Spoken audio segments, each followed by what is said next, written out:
Morning, everyone. It's Wednesday, 27th of November 2019. 7:11 a.m. Great day. when I switch from my work van to this van, the Transit has this huge ass 6.5 feet wide windshield by 4 feet long. You get an amazing view on everything. And then when I get in my van, you get like all this cramped narrow space where you don't see in the front.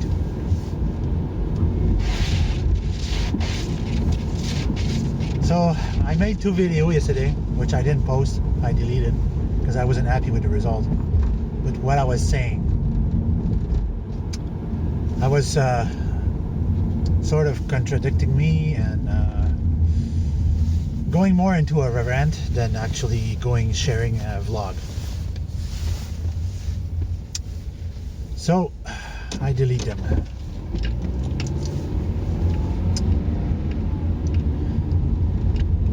The main thing I want to talk about is I'm gonna scrounge to my parts, whatever left I have, and start make a list of what I need to build a device. Because right now, it's sad that it took this long in my life, that I'm reaching a point where I'm tired of this situation, this world, these everyday events. It's just exhausting me. And I would rather put my energy and money on a time travel device and requisite everyone's help to help me guide through what is as much feasible as possible with what we have at our disposal. And right now, yesterday I got parts, recycled parts from my work to make a chair, which is an essential tools for my work. And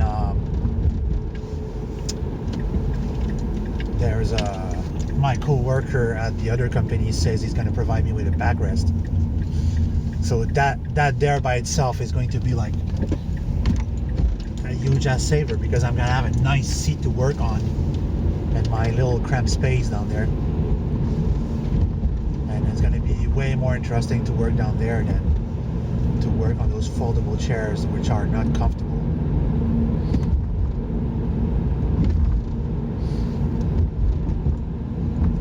So this is one of the good news, is I'm going to have a new chair to work on, which is going to be very good. I don't know what's with the police these days. They're fucking annoying everybody. Why are they at every fucking corner flashing their stupid lights? I tell you, sometimes it's whatever their plan is, it's so stupid. Anyway, so I know where I'm heading this time.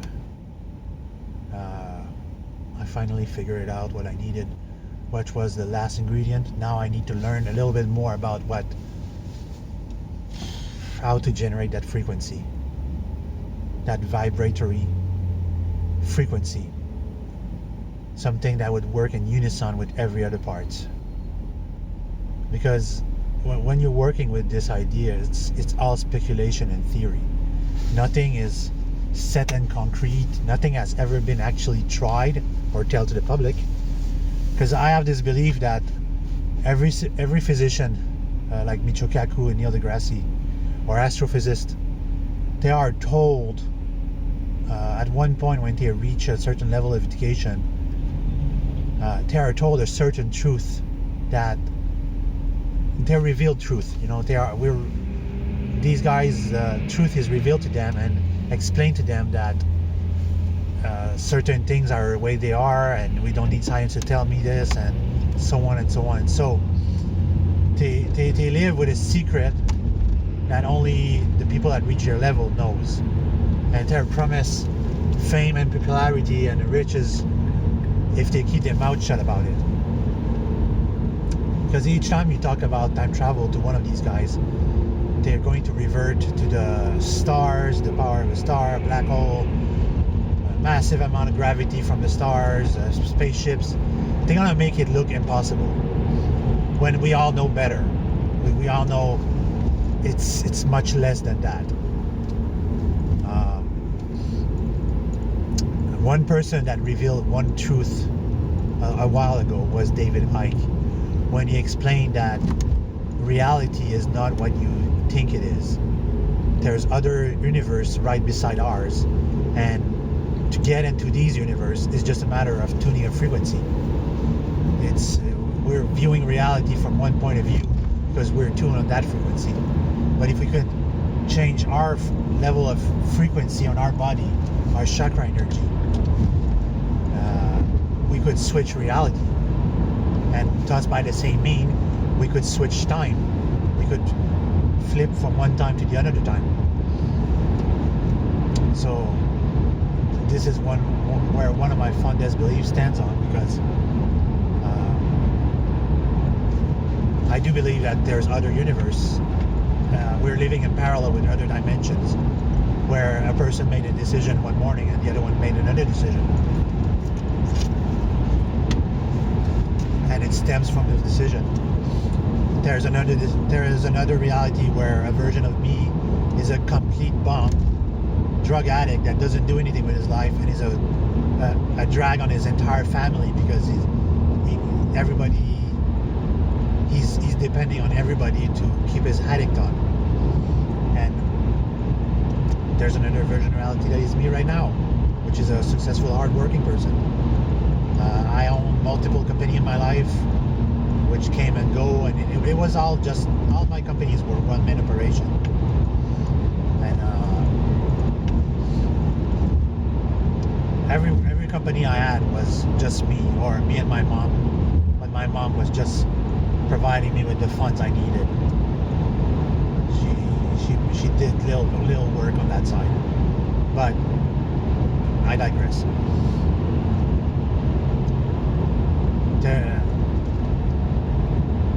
I do believe that we don't need that much.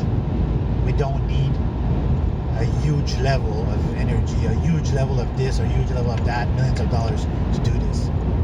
I believe that we can do it with a small device, something that could be easily carried in a briefcase and could do the job. I believe it would be 17 years ago when I saw the first video that really convinced me. And the guy walks into a room. He has a briefcase. He has a case with him. He's dressed on like he's going on an away vacation. He has a red cap on, and he has this little pointer laser, and he's pointing somewhere. And then he aims the machine, and then a portal opened, and he just walked through it. And at that moment, that was very, very convincing. And my judgment really didn't know what to think of it. Of course, it came from the internet, so for sure, see, whoever filmed that, there was a reason behind that. So see, it didn't make sense why the guy was filmed. I usually believe more that people being caught on camera, time traveling. And there's a few examples of that, a lot of examples. And my chin's slimming down now. And if you search the internet, you're gonna see a lot of videos where either short clips of things that doesn't make sense, it's things that are out of times, or an actual portal opening and somebody coming out of times, or phasing in and out of time, or just passing through a solid object. So those are somewhat what I mean, that there are proof that there are time travel, and maybe we're the pioneer of that. Maybe all of us working together, and 10 years from now, we'll actually make a device that's going to be the size of a smartphone, and it'll be able to open a time gates or time slip, whatever. And it's not as dangerous as it seems. Time travel will be as common as people taking the plane to go somewhere else. Except that it's going to be only those of us who are in the nose.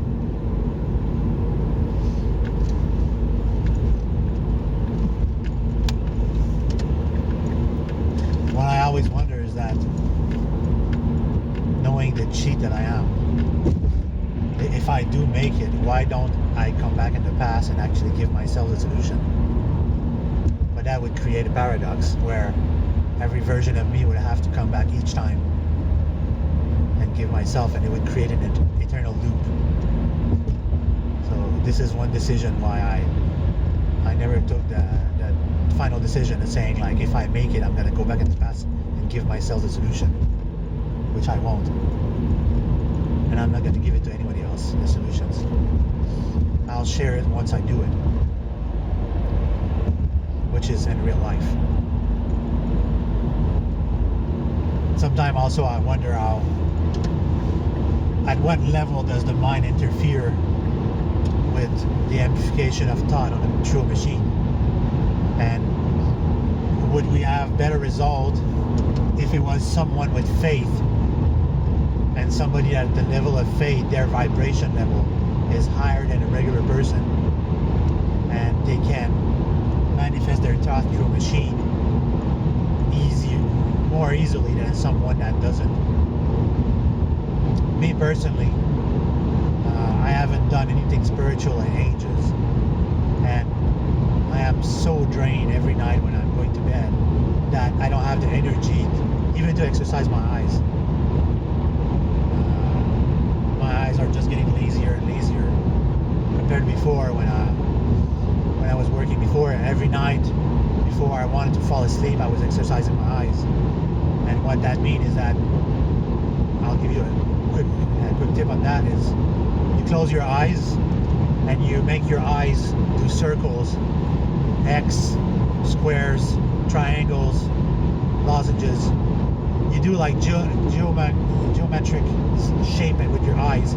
That's exercise the nerves and exercise the retina. Exercise your eyes literally. So that stops the decay of your eyes. For me, I'm fortunate that within the last 4 years, the last 2 years, I only lost 1 point on my right eyes.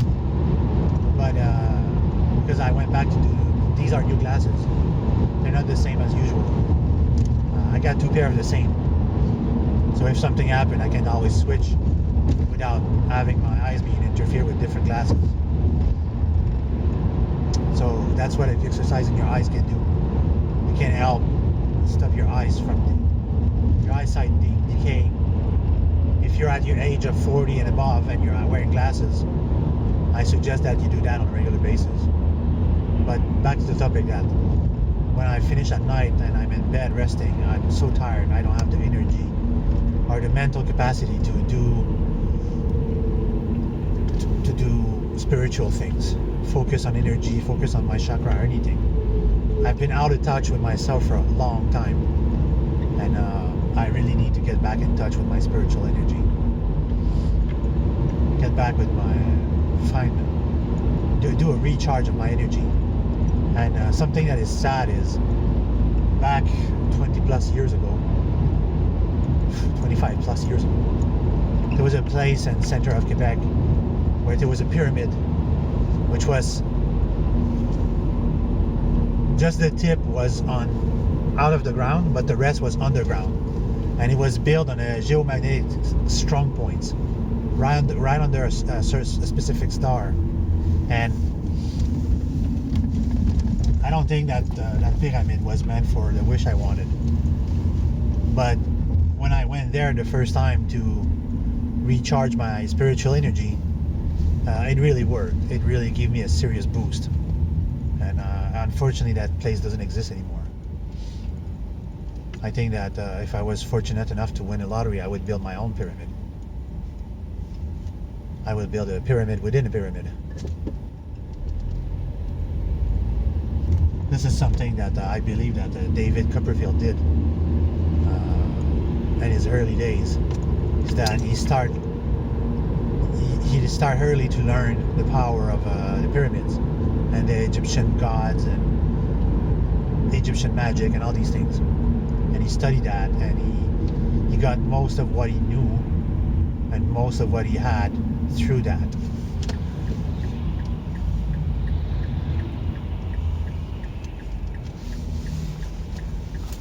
And There are stories of the past that are always been hidden. Like the story of the giant. There were giants in the past, like the Bible says, in other books. But everybody that's in control of history or museum and stuff like this, the moment a skeleton of a giant is found, it's immediately taken away. And one recent story that's not that old, it's probably less than 10 years old. It's the giant of Kandahar, the red-haired giant of Kandahar, and that monster was 15 to 20 feet tall and weigh about 1,500 pounds. It was a huge ass monster, and the U.S. Army, they were on search for other party members, and they landed on him and they killed him. And the moment they came back on base with that, every proof or every trace of that were taken away. Not a single hair strand was left behind to make sure that there would be no DNA proof that he ever existed. Only the stories of the soldier that were there tells that. I can tell you here right now, construction workers, it's their golden age. There's construction every fucking where. It's annoying as hell. You go into a building, there's construction on one floor. You go in a road, there's construction on the road. You go on the highway, there's construction on the highway. And they're fucking slow. Anyways, I'm gonna wish everyone a good day. I hope that today for me it's going to be a good day. And I hope that everybody's be nice to each other and be kind. Have a good day, everyone.